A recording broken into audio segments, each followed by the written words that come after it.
Welcome to Inquiry into Self. And this is number 5 in my series of share my personal experience of feeling peace as the nature of existence even during upheaval.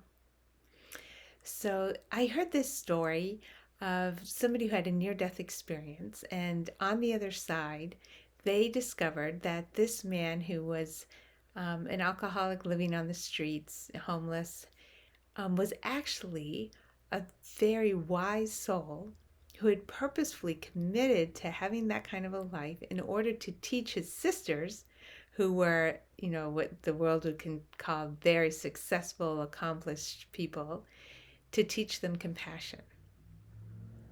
Wow, that kind of breaks open my concepts. I love things that do that.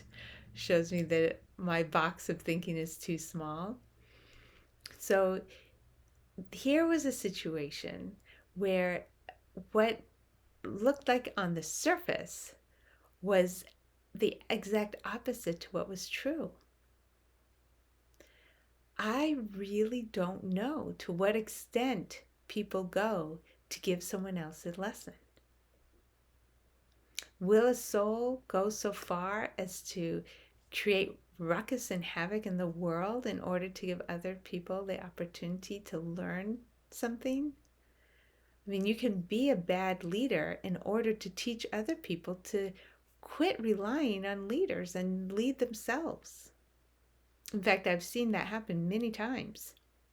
People will start following somebody else and they will give them their money, they'll take all kinds of life advice from them, and then they'll realize, wow, I was ignoring my own intuition.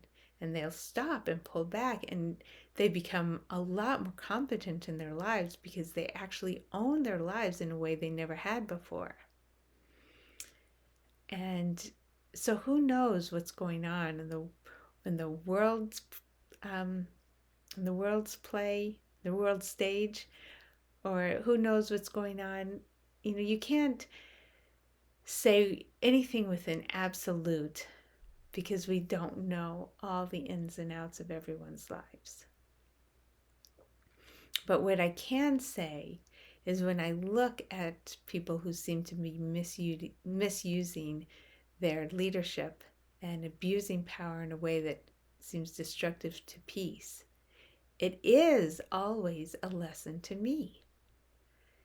It's a lesson of how I would like to actually share peace in the world in the small ways that I was doing the same things that they're doing, as I shared in the previous videos, believing in my own rights. I was actually causing conflict in the world and not really noticing it until I saw it on the big stage. So that's an invaluable lesson. And also, they teach me how to be courageous and how to go forward, go out in the world. It seems that there are some of us who have more of a tendency to retire back and take what's given, to let things kind of happen however they happen. And then there's other people who really shape the world. And, if that's an imbalance, the more that I step forward and become proactive in my life, the less they'll probably do too much of their end. That it just comes, systems naturally come back into balance when you change one aspect of the system. So as all of us take up this greater responsibility and contribution and inserting our vision into the world, then the places where there's people who are overstepping will probably naturally come into balance. So as I started considering all these things, I really saw that the things that look like they're not causing peace in the world are teaching me lessons. And those lessons are really important lessons. So I have to say, I can't say they shouldn't be happening. And I can say that there's this deeper wisdom that keeps showing up. So that started me seeing and feeling an underlying peace, even in the parent chaos.